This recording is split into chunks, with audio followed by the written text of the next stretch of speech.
ওসো versus Daniel Prince world heavyweight চ্যাম্পিয়নশিপের জন্য। আর এই ম্যাচটি দেখা যাবে এই বছর পেব্যাক পেপার-ভিউতে। তাহলে কি এবার ড্যানিয়াল প্রিন্স তার টাইটেলটি হেরে যেতে পারেন জে উসোর কাছে, নাকি ড্যানিয়াল প্রিন্স তার টাইটেলটি রিটেন করে নেবেন জে উসোকে হারিয়ে? বন্ধুরা, সমস্ত বিষয়গুলো নিয়ে আলোচনা করব আজকে এই ভিডিওটিতে। আর হ্যাঁ, নিয়মিত রেসলিং সম্পর্কে ভিডিও পেতে চ্যানেলটি অবশ্যই সাবস্ক্রাইব করে পাশে থাকবেন। আর সম্পূর্ণ ভিডিওটি দেখার অনুরোধ রইল। সর্বপ্রথম আলোচনা করা যাক ড্যানিয়াল প্রিন্সকে নিয়ে। ড্যানিয়াল প্রিন্স কি তিনি হারতে পারেন জে উসোর কাছে? আপনাদের আরও একটি ভিডিওতে জানিয়ে দিয়েছিলাম যে খুব শীঘ্রই এই জাজমেন্টের টিমে ব্রেকআপ দেখা যাবে, যখন রিয়া রিপ্লি তার ইনজুরির কারণে তিনি ডাব্লিউডাব্লিউ থেকে টাইম আপ নেয় এবং তিনি লিডার হিসেবে ঘোষিত করে গিয়েছিল ড্যানিয়াল প্রিন্সকে। তারপর জাজমেন্টের বাকি মেম্বারগুলো ড্যানিয়াল প্রিন্সকে লিডার হিসাবে মানছে না এবং কোনোই জাজমেন্টের মেম্বারগুলো ড্যানিয়াল প্রিন্সের অর্ডার মানছে না। তাহলে কি রেসলম্যানিয়ার ব্যাকল্যাশে জাজমেন্টের মেম্বারগুলো এসে ড্যানিয়াল প্রিন্সকে আক্রমণ করবে? তা না, আপনাদের জানিয়ে দিই যে একটি বিষয়, ড্যানিয়াল প্রিন্স কিন্তু তিনি রেসলম্যানিয়াতে তার মানি ইন দ্য ব্যাংক ক্যাশিং করে তিনি নিউ ওয়ার্ল্ড হেভিওয়েট চ্যাম্পিয়ন হন। আর একটি বিষয় জানা যাচ্ছে যে ঠিক একইভাবে ড্যানিয়াল প্রিন্স তার টাইটেলটি হেরে যেতে পারে।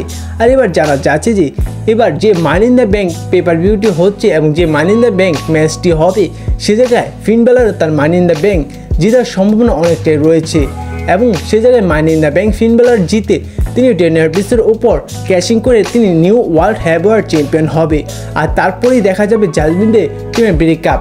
আর এরই জন্য জানা যাচ্ছে যে এবার যে ব্যাকল্যাশ পেপার-ভিউতে জে উসোর সাথে ড্যানিয়াল প্রিন্সের ম্যাচটি হতে যাচ্ছে, সেই জায়গায় ড্যানিয়াল প্রিন্স তিনি জে উসোকে সাকসেসফুলভাবে হারিয়ে তার টাইটেলটি রিটার্ন করে নেবেন। যেহেতু অল্প কিছুদিন হয়েছে ড্যানিয়াল প্রিন্স তিনি চ্যাম্পিয়ন হয়েছে, যার কারণে ডাব্লিউডাব্লিউ এত তাড়াতাড়ি ড্যানিয়াল প্রিন্সকে হারাবে না।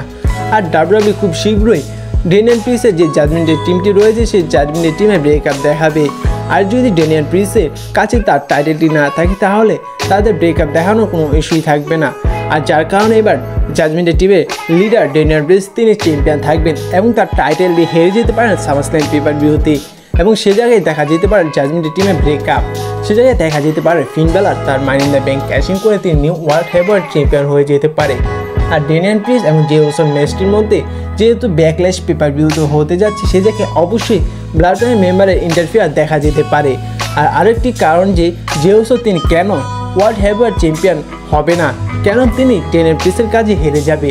তো বন্ধুরা, আপনারা বর্তমানে যে স্টোরি লাইনটি দেখছেন স্ম্যাকডাউনের ব্লাড লাইনে, সে জায়গায় ক্লিয়ারলিভাবে বোঝা যাচ্ছে যে এবার ব্লাড লাইন দুইভাবে বিভক্ত হয়ে গিয়েছে। একটি ব্লাড লাইন হয়ে গিয়েছে হিল, আর একটি ব্লাড লাইন নতুন করে তৈরি হবে, সেটি হচ্ছে baby face. Baby face blood লাইনে থাকবেন আপনাদের যেমনটা জানিয়ে দিয়েছিলাম যে জে উসো, জিমি উসো, স্যামি জিং এবং রোমান রেন্সকে নিয়ে। যার কারণে ডাব্লিউডাব্লিউ বর্তমানে জে উসোকে কোনো টাইটেল দিবে না, কোনো চ্যাম্পিয়ন বানাবে না। এমনকি এবার যে ড্রাফট হচ্ছে সেই ড্রাফে জে উসোকে স্ম্যাকডাউনে পাঠিয়ে দিবে এবং তিনি যেহেতু ব্লাড লাইনের সাথে যুক্ত হবেন এবং ব্লাড লাইনে স্টোরিতে আবার নতুন করে যুক্ত হবেন, যার কারণে এবার ব্যাকল্যাশ পেপার-ভিউতে জে উসো তিনি হেরে যাবেন ড্যানিয়াল প্রিন্সের কাছে এবং ড্যানিয়াল প্রিন্স সাকসেসফুলভাবে তার টাইটেলটি রিটার্ন করে নেবেন। এখন আপনাদের কি মনে হয় এবছর ব্যাকল্যাশ পেপার-ভিউতে জে উসো এবং ড্যানিয়াল প্রিন্সের ম্যাচটির মধ্যে কে জিততে পারে? তা অবশ্যই কমেন্ট করে জানিয়ে দিবেন। আর রেসলিং সম্পর্কে ভিডিও পেতে প্লিজ চ্যানেলটি সাবস্ক্রাইব করে পাশে থাকবেন। দেখা হচ্ছে পরবর্তী ভিডিওটিতে। ধন্যবাদ।